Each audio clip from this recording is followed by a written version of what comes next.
On everyone. So Anthony Edwards is just tearing it up for Team USA. He is far and away absolutely the guy. Even Steve Kerr said, he's the guy. Just has absolutely dominated this whole thing and is looking like a real future superstar. And look, he's one of the young stars that I've always been super high on. I've always spoke highly of. Anthony Edwards just seems like he's cut from a different cloth, and I love this guy. I really do. He has that leadership. He has that cutthroatness. He's a guy that he knows how to play the game. He can completely take over games. He's got the athleticism. He's got the defense. He's got like a 6'9" wingspan for a guy that's 6'4", so he's got good length, good size. He's a great defender, gets after it, plays hard. He's 22 years old. Like, that's ridiculous. He's young enough to have been drafted in this year's draft, right? Like, there are people that were drafted this year that are the same age as Anthony Edwards. And he really is standing far and away as like the next big thing, I think, in this league. Time will tell. We'll see if he actually gets there, but I think he has all the tools to do so.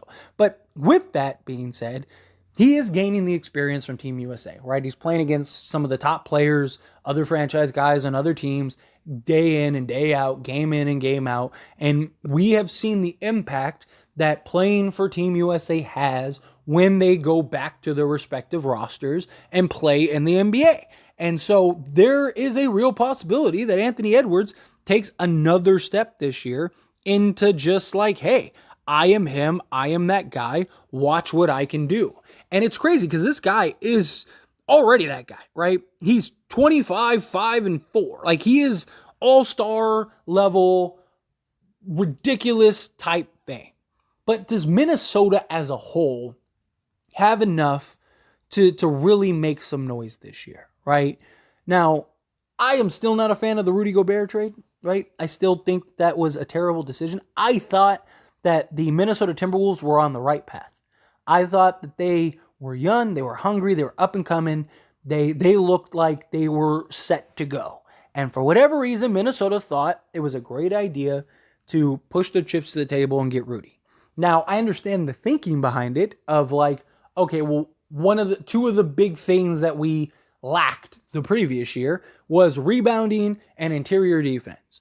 And Rudy provides both of those things. But it just hasn't been able to work the way that they had hoped with Rudy Gobert and Karl Anthony Towns. Karl Anthony Towns is best at the 5. And Rudy Gobert clogs up the lane, which makes it harder for Anthony Edwards to be able to just get to the hoop at will, right? Like, that's one of the things that he is just so good at. He's so quick, explosive, athletic, strong, and fast that he's able to just basically get by the defender and get to the rim at will. And the beauty was Karl Anthony Towns and his ability to stretch the floor allowed him to be out on the perimeter. And then Anthony Edwards basically had a driving lane straight to the basket. And it was like, good luck trying to stop that guy.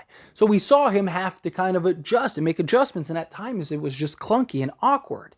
And now, could it work? Of course. They'll have another they had a full season last year. Now they'll have a training camp, the entire preseason, and go into the regular season. And maybe they can kind of figure it out better, right? Maybe it'll make more sense.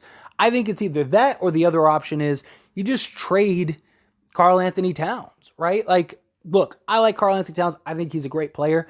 But that guy he makes some of the just silliest plays and decisions I think I've ever seen, right? It's just like, man, this guy just makes blunder after blunder after blunder sometimes. It's just the IQ becomes a problem, right? And I just think you're not going to be able to unload Rudy Gobert. You already insanely overpaid for him. But hey, what happened. I just think that Karl Anthony Towns gives you the best out in order to make a more fluid, deeper roster, right? Like, I think that is something that they can absolutely use as like the way to kind of retool this thing.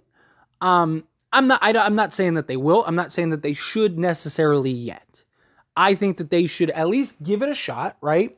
See what Anthony Edwards, Karl Anthony Towns, and Rudy Gobert can do between now and trade deadline. But if it's still awkward and you're still fighting for a play-in spot, or trying to stay out of a play-in spot, and it's just continuing to not work well, I really think you your best bet is to just trade Karl Anthony Towns. I would, if you can trade Rudy Gobert, I think you trade Rudy Gobert, but I don't see that happening. I love the pickup and acquisition of Mike Conley. Mike Conley gives you that savvy vet, that hard-nosed defensive guy. Obviously, he's not what he once was. If he was the grit and grind Mike Conley, Memphis Grizzly grit and grind Mike Conley, this team might be terrifying. But he's still very good. He's still an excellent three-point shooter. He's great at playing off the ball if need be. He can facilitate, make plays. I think that backcourt of Mike Conley and Anthony Edwards is like perfect for Anthony Edwards and this Minnesota team, right? And then you have, McDaniels, who is steadily becoming one of, if not the best perimeter defenders in the entire league. So Jaden McDaniels, Anthony Edwards gives you two legit point of attack defensive guys, gives you two legit just guard the best player on the other team every night type players. You have Rudy Gobert, who, is a great shot blocking big man and can protect the paint. Like, you should be a very good defensive team. You got a very versatile wing and Kyle Anderson, right? They were able to keep Naz Reid. I think that was a solid pickup. They, Nickeil Alexander, right? He's another guy that I think can continue to grow and develop. And he was actually very good for them and very solid for them. And he's only he's like 24, 25. So he's another guy. Like, I like Minnesota's roster. I think that they have a solid foundation. I'm just not sold on the Rudy Gobert, Karl Anthony Towns pairing.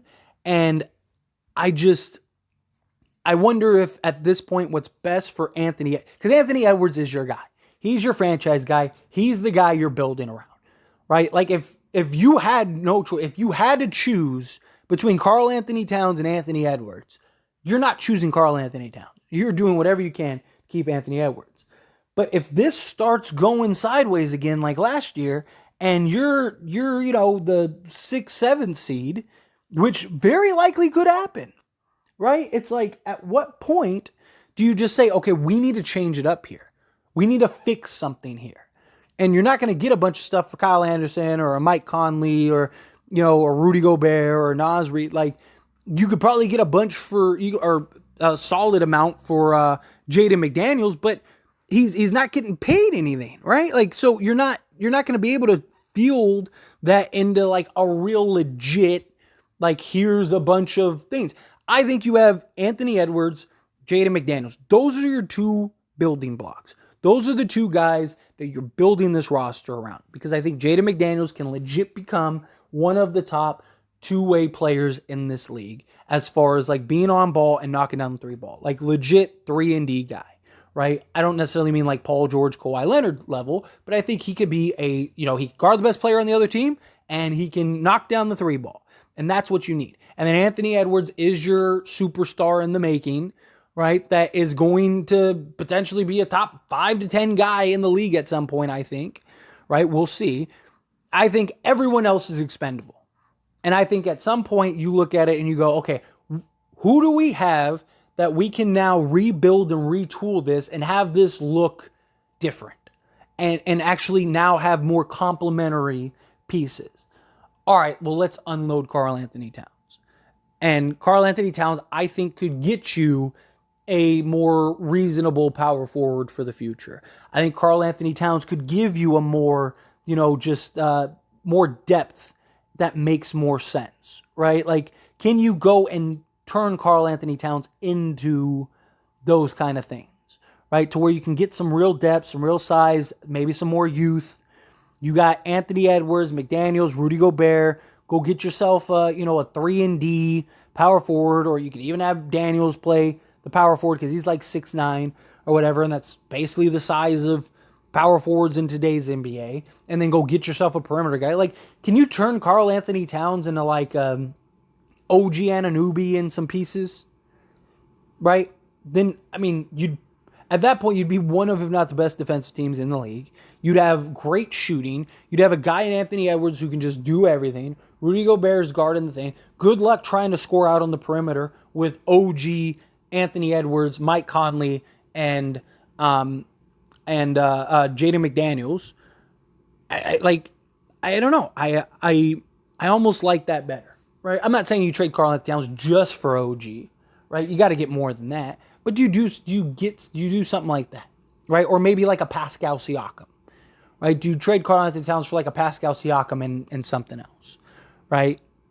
Because Anthony Edwards, again, him and Jaden McDaniels, 22 years old. That's your future. That's your core. That's your foundation. Anthony Edwards has the top 5 player in the league potential, maybe even like MVP level at some point. Again, he's 22 years old and he's already averaging 25, 5, and 5. And he's already one of the best defensive guards in the league. So to think that he can't eventually be like a 35-5 guy or a 32-8-8 guy or something crazy like that, I think is silly. Again, he's a 25-5 guy last year. So I absolutely think he could go and get you another 5+ points a game once he starts learning how to like really read the game and understand the game and let the game come to him more. Because he's still playing 100 miles a minute. He's still playing like that 22-year-old kid that's just taking the league by storm, right? He hasn't learned like, okay, pick and choose my spots. Let me be more efficient. Let me, conserve energy here, go here. Like learn the things that you learn as you start getting into your prime, right? I don't always need to go 100%, right? I don't always need to just go downhill and use my size and athleticism. Like I can create a shot. I can get others involved. I can do this. I can do that, right? Like he has, the sky's the limit for Anthony Edwards. Literally. Like the dude is bar none. And he is getting all this experience and just thriving for Team USA. I think he just continues to grow and continues to develop. But anyway, as always, this is a discussion, so I pass the question on to you. Let me know your thoughts and opinions down in the comments below. What do you think? What do you think of Anthony Edwards? What do you think? Do you think he takes some strides this year and maybe becomes like a 27-point a game guy? Do you think that they need to trade Karl Anthony Towns? Again, I don't think they have to do it right now. I wouldn't do it tomorrow. But come trade deadline, if you're fighting for a 7th seed or something, it's time to go, right? It's time to move off. Because, again, they haven't really improved, right? I mean, you can make an argument they got worse, right? Taurean Prince was a big part of that roster last year. And they basically turned him into Troy Brown. I like Troy Brown as a Lake fan, but Taurean Prince was very good for them and was very versatile for them and did a lot for them and hit some big shots and some big moments over the course of the season last year for them, right? So I think that hurts. They didn't really make any drastic improvements, which makes sense. They don't really have much. But I still think, like, they're not better than the Nuggets. I still don't think they're better than the Kings, the Suns, the Clippers, the Warriors, the Lakers. There's 6 teams right there, and I haven't even mentioned the Memphis Grizzlies. And the Memphis Grizzlies, we'll see how they're able to weather the storm without Ja Morant. But, I mean, are they better than the Grizzlies? If they're not, guess what? They're the 8th seed again. And you have the Thunder, who are probably going to be better, which they only lost 2 games more than the Timberwolves did, right? Chet and all those guys should be another year better. Pelicans, if Zion can stay healthy, they were the number 1 seed at one point last year for like a decent stretch. Does Dallas figure it out, right? Do the Mavericks figure it out with Kyrie and Luka? I mean, if the Timberwolves all of a sudden they're looking and they're like, man, we're still the 8th seed. I think at the trade deadline it's time to switch it up, right? And your best bet is to trade Karl Anthony Towns. But anyway, again, love to hear your thoughts and opinions. Let me know.